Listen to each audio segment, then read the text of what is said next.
A blast hit the hull of the ship, lurching her forward. Her knees hit the deck hard and took the brunt of her fall. She would have bruises all over her body before the day was done.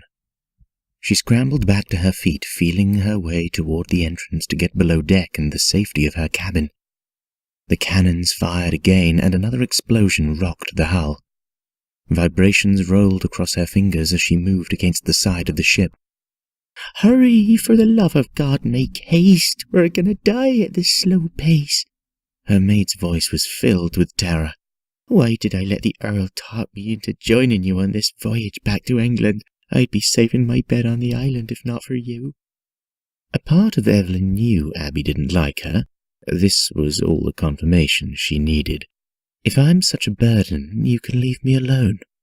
She'd probably be better off without her mate tagging along behind her, spying on her.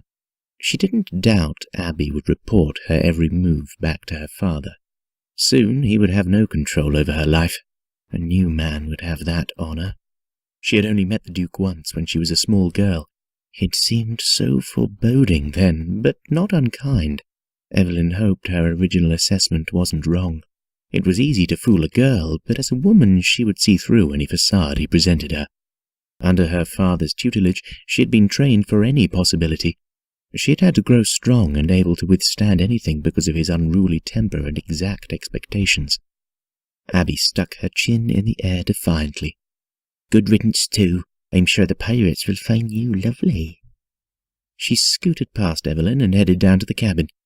It took every bit of strength she had to fight back the tears threatening to fall. Abby had the right of it. Good riddance to her spy and taskmaster. Her life would be inherently easier without having to deal with the maid dictating to her in her father's absence. Maybe the pirates would be a better choice.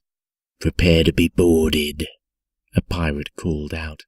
The pounding of feet on the deck filled her ears. Shouts and screams joined the bombardment of noise. Strange men shifted from one side of the ship to the other as they fought for control. The pirates filled the ship, and before long they seized power of the vessel. Evelyn wanted to crawl into a hole and seek cover, but the time for hiding had passed. "What do we have here?" A husky voice, as rich as the Scottish whisky her father preferred, filled her ears. Something she shouldn't know much about, but out of curiosity she'd sneaked a taste or two of the amber liquor. Evelyn looked up and stared straight into eyes the exact shade of the Caribbean Sea. The pirate's golden blonde hair shimmered in the sunlight. He was perhaps one of the most beautiful men she had ever gazed upon. She had heard pirates were a dirty lot, but this one was surely a different breed altogether. "Who are you?" He studied her for a moment, and then his lips tilted into a wicked smile. It made him intrinsically more appealing.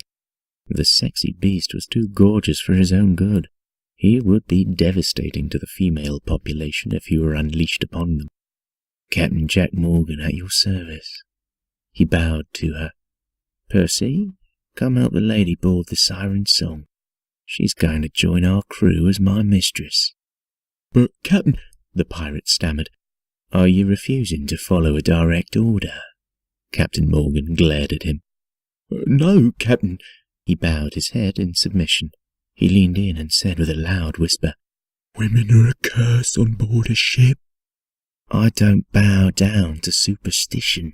This woman is mine, and I intend to keep her." The captain waved a hand, dismissing the other pirate. "Now, do what I ordered." Evelyn turned her head back and forth between the two. Did the pirate captain say she was going to be his mistress? Over her dead body. She was meant to be a duchess, and she'd be damned if she let that man lay a hand on her. He might be astoundingly striking, but her father hadn't raised a fool. "I am no man's mistress," she spat out, finally finding her voice, and the spine she had grown dealing with her father's tyranny. "Of course you're not. You're Captain Morgan's, and he's no mere man." Evelyn's gaze flew toward the pirate who had cowered before his captain. "I don't recognize him as someone in need of worship. He might be a god to you, but he's nothing to me." Captain Morgan laughed. "Let her be for now. She'll come around in time, they all do." A cocky smile filled his dazzling visage. Evelyn wanted to wipe it permanently off his face. He was so damned sure of himself. How many women had fallen at his feet? She would not be among them. You can wait till the end of time. I will not be changing my mind. We'll see, love. His grin widened, and he traced her jaw with the tip of his finger. She shivered involuntarily. Why did he have to be so bloody handsome? I wouldn't know. You do nothing for me. He chuckled lightly. I like this one. She has spirit. We're going to have a lot of fun together.